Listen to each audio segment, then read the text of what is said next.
आज शिमला में शिक्षा मंत्री रोहित ठाकुर ने मीडिया से रूबरू होते हुए शिक्षकों के विदेश दौरे, वोकेशनल टीचर्स एवं पोस्ट कोड 980 के मामलों पर क्या फैसला लिया गया है, इसके बारे में विस्तार से जानकारी दी है।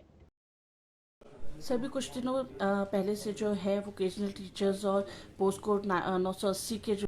लोग हैं उनके द्वारा धरना प्रदर्शन भी किया जा रहा है और वो लोग कैबिनेट की जो बैठक है उसके लिए भी यहाँ पर आए हुए थे। उस पर क्या किया गया है उनके मुद्दों को जहाँ लेकर? तक तो वोकेशनल ट्रेनर्स की बात है, उनकी बातें हमने सारी मैं समझता हूँ विस्तार से सुनी है और उनको आश्वासन भी दिया है कि जो प्रदेश सरकार के स्तर पे होगा। हमने पहले भी विशेषकर अपने 18-20 महीने के कार्यकाल के दौरान बहुत सी ऐसी बातें की है जिसके माध्यम से मैं समझता हूँ जो उनकी मांगे थी उसमें आगे बढ़ा जा सके। उदाहरण के तौर पे उनकी सैलरी या ऑनरेरियम को बढ़ाने की बात थी, वो भी हमारी सरकार ने अपने इस कार्यकाल के दौरान 2 दफ़ा किया है। और इसी तरह से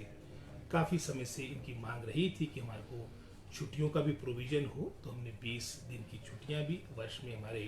वीटीज़ को मिले, वोकेशनल ट्रेनर्स को मिले, ये भी निर्णय हमारी सरकार ने लिया है। और साथ ही साथ जिन्होंने और भी बातें रखी, उदाहरण के तौर पे कि हमारा किसी सरकारी उपक्रम के माध्यम से हमारी नियुक्तियाँ हो, तो ये सारी बातें हमारे संज्ञान में हैं। तो निश्चित रूप में एक पॉजिटिव एटीट्यूड के साथ, सकारात्मक तरीके के साथ जो बेस्ट पॉसिबल होगा वो सरकार करेगी, विभाग करेगी और विद इन अ डे और 2 इसके बारे में हम मीटिंग कॉल करेंगे। और दूसरा जो आपने एक पोस्ट कोड 980 के बारे में बात रखी थी, ये भी आपका जो हमारा चयन आयोग है उससे संबंधित मामला है और इसके बारे में एक अलग से हमारे डिप्टी सीएम मुकेश अग्निहोत्री जी की अध्यक्षता में आपकी सब कमेटी बनी है और चरणबद्ध तरीके से वहाँ के मैं समझता हूँ जहाँ पर कोई ज़्यादा आपत्ति नहीं है,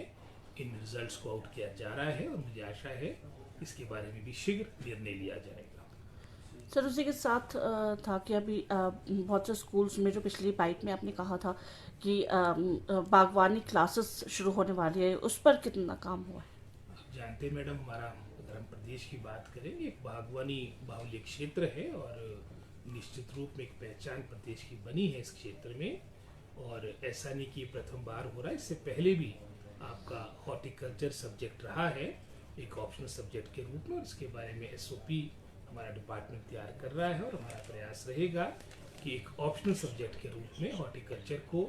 उन क्षेत्रों में विशेषकर जहाँ पर आपका बागवानी से संबंधित आपका एरिया है, जहाँ पर मांग होगी, इसको इंट्रोड्यूस भविष्य में किया जाएगा। वहीं पर सर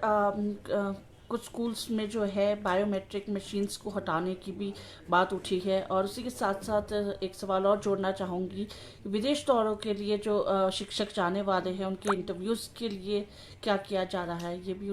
बात जो है इस रखी। तरह का तो भी बायोमेट्रिक्स की जो आपने बात मेरे संज्ञान में ली है, इस तरह का कोई निर्णय सरकार या विभाग के द्वारा नहीं लिया गया है, लेकिन निश्चित रूप में आने वाले समय में और बेहतर तरीके से अकाउंटेबिलिटी टीचर्स की हो, पूरे विभाग के हमारे कर्मचारियों के अधिकारी की हो, इस ओर मैं समझता हूँ प्रयास सरकार और विभाग कर रहे हैं। और इसके लिए हमारा अलग से जो विद्या समीक्षा केंद्र हमने जो पिछले वर्ष आपका इंट्रोड्यूस किया था, नया अपना संस्थान खोला था, उसका मुख्य जो कार्य है वो यही है कि जो हमारे टीचर्स हैं वो अपने स्कूलों में जाए और अच्छी तरीके से अपनी ड्यूटियों को निभाए।